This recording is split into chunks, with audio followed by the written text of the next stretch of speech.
di dirinya untuk apa? Untuk ke sekolah mitra gitu. Ya. Atau enggak misalnya tadi ujian ya.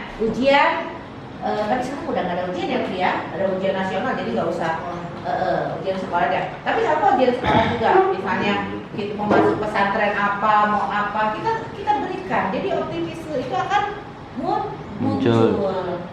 Itu contohnya ya. Terus apa lagi? Banyak sekali yang harus kita berikan kepada anak sesuai dengan apa yang kita rujukan gitu loh. Seperti halnya di TK, ya. Itu karakter itu bisa dibangun gitu loh. Kamu bisa loh nanti masuk SD, jadi mitra, kamu. Tapi ditanya dulu, kamu nanti setelah dari sini mau kemana?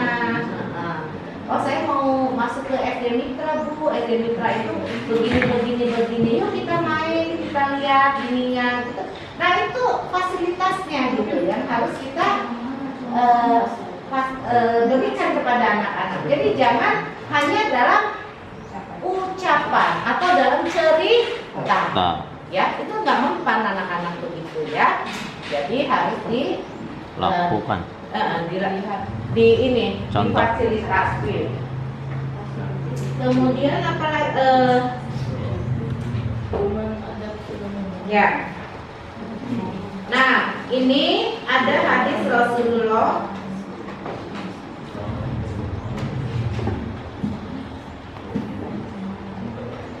ya. Jadi tadi melalui proses pembelajaran ya. Ingat, proses pembelajaran di sini bukan belajar IPA, matematika, bukan belajar pelajaran-pelajaran yang diberikan ya, bukan ya Pak Pur, ya kita. Jadi bukan ketika anak belajar sains, bukan ya. Karakter itu tidak dilihat dari situ. Ketika belajar sains, anak ini bekerja keras, enggak bisa. Jadi itu dalam proses dari kelas 1 sampai kelas 6 ya, bukan ketika dia belajar matematika, ketika belajar IPA atau belajar SBK, tidak ya, sehari-hari dipantau secara observasi, kerjasama dan komunikasi dengan orang tua. Nah, karena ibu lihat itu di dalam rapor itu terjadi narasi yang ditulis oleh Bapak Ibu guru hanya di sekolah. Itu nggak merupakan karakter. Ya, karakter itu dibangun bersama-sama dengan orang tua. Dan ingat, pertama kali yang menentukan karakter adalah orang tua, bukan kita. Ya. Dan ingat, makanya di sini per individu dan individu lainnya itu berbeda. Faktor genetik sangat mempengaruhi. Sangat mempengaruhi faktor genetik. Tahu genetik? Tahu? Keturunan. Iva, ya. Keturunan. Kalau orang tuanya nggak kalem ya kalem, sampai ilaha baik. Orang tuanya pemarah ya pemarah. Itu faktor genetik yang sudah ada sejak zaman dia lahir. Makanya itu akan sulit dirubah. Itu loh Pak. Nah makanya ketika kita memberikan pembelajaran karakter kepada anak-anak yang sangat berbeda, beragam, setiap karakter anak itu beragam, itu tidak mungkin sama. Copy paste, untung namanya ketahuan. Siapa yang ngerasa tuh, ya? Nah, itu akan berbeda. Misalnya nih, saya akan mengajarkan anak ini supaya disiplin, Bu. Nah, disiplin anak ini tidak sama dengan anak satu dengan yang lainnya. Semua sama ketika apa? Baris dari kita datang. Itu akan berbeda. Mengumpulkan tugas. Ya.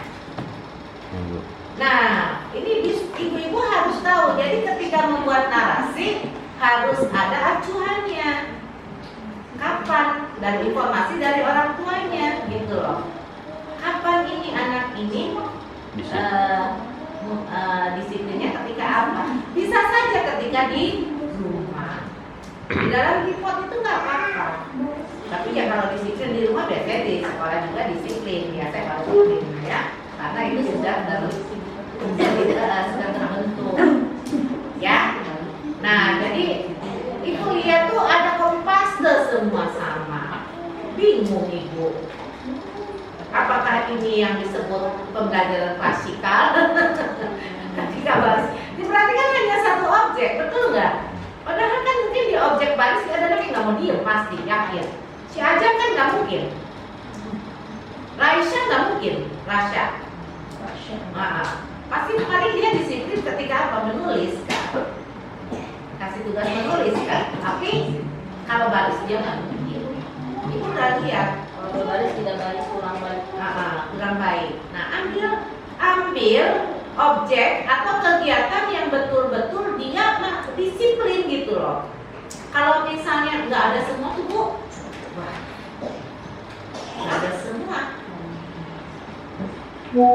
Ya sudah, jangan jangan disebut baik, tapi baru mau mulai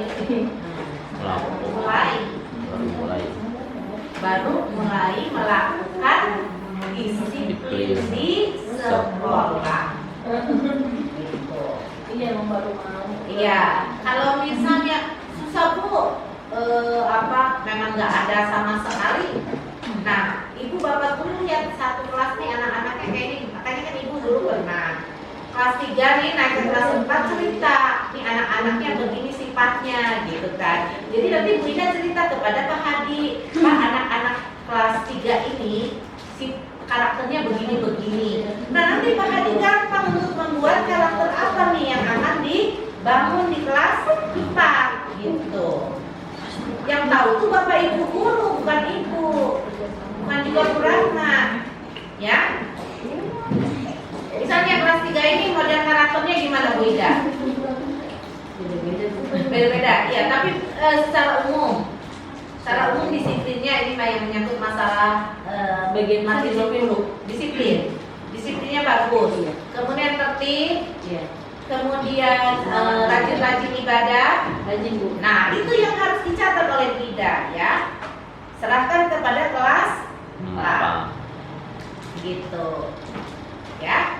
Nanti lanjut tentang apa nih kalau misalnya sholatnya tidak disuruh Pak Hadi langsung bacaannya gitu ya. Bacaan sholatnya sudah bagus apa tidak.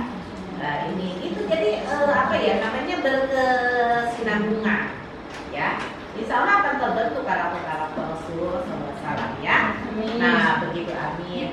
Nah jadi setiap karakter anak itu berbeda. Nah finalnya di OP nanti ya dari kelas 5 Pak Put.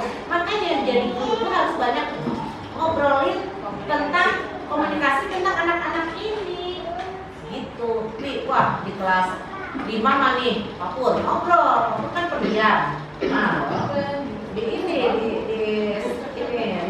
apa nih karakternya nih Pak Put gitu ya. Ya apa saya mulai kan ada yang banyak yang bisa dilalui. Ya